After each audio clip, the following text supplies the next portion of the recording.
Hey y'all, so today we're gonna make a face cast. It's super simple, so let's go ahead and get into it. Okay, here are the things that you're gonna need. You might wanna pause to grab a screenshot. And then these are some of the additional tools that I ended up using. When I first started the video, I was gonna be talking, then I realized I won't be able to talk once I put the plaster on my face, so we're gonna start by putting the Vaseline on any piece of hair that could potentially touch the plaster. So for me, that's my eyebrows and my edges. We're gonna circle back to the Vaseline, but next we're going to use the plastic wrap and cover the big chunks of hair on our heads. Now I got braids, so it's gonna be a little bit bumpy, but if you can slick your hair back into a ponytail, that's even better. Okay, now we're gonna go back to the Vaseline and add another layer to the hairs that are still exposed. And then you're also gonna put it on the rest of your face, like really slather it up in there. The Vaseline acts as a barrier between your skin and the plaster, and it'll also prevent it from ripping out your hair because we ain't got time for that. Okay, now it's time to apply the plaster wraps. But before you do that, make sure you do a skin test first where you cut off a piece of it and put it on the back of your hand or your arm just to see if you have a reaction. The last thing you need is to put this plaster all over your face and then you start breaking out or swelling up. No. Make sure you test it first.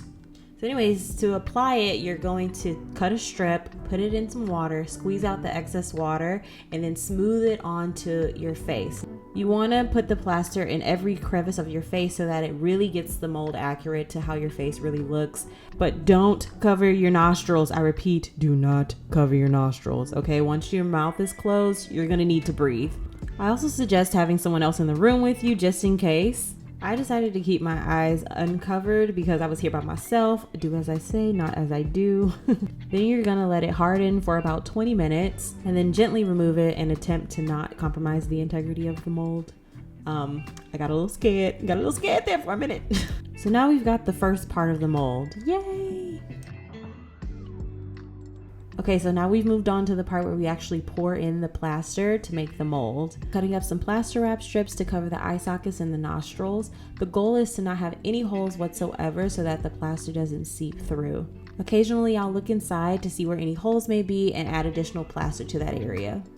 Quick transition because would it be a Coco video if I didn't have at least one in here? But I was basically making the bed that it's gonna lay in. We'll circle back to that in just a minute. Now it's time to mix your plaster of Paris. So you're gonna do 2 parts plaster to 1 part water. And you wanna mix it really well to make sure there are no lumps in the plaster. So you wanna place your plaster inside of a small box so that it doesn't tip over. Next, you're gonna coat it with a thin layer of Vaseline because plaster sticks to plaster. And what did we learn earlier about Vaseline? It ain't gonna stick, baby. Now, before I pour the plaster in, I'm gonna use a knife or my fingers to apply a base layer to really get in the nooks and crannies of the face.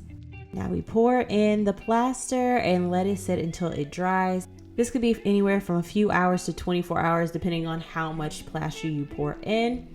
And that top cast just pops right on off. Now this is the part where you can sculpt it with clay tools or use sandpaper to smooth out all the areas. I didn't need mine smooth for what I'm using mine for, so I didn't do all that.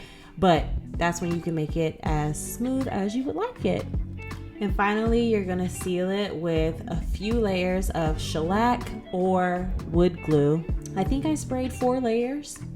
And there you have it. Your face cast is now ready for prosthetics and all that fun stuff.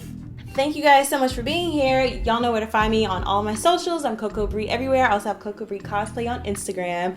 Like, comment, subscribe. Let me know if you've made a face cast before. If you have any tips for me or anyone else, leave them in the comments. And yeah, I will see you guys in the next one. Bye guys. Give me that, give me that, give me that.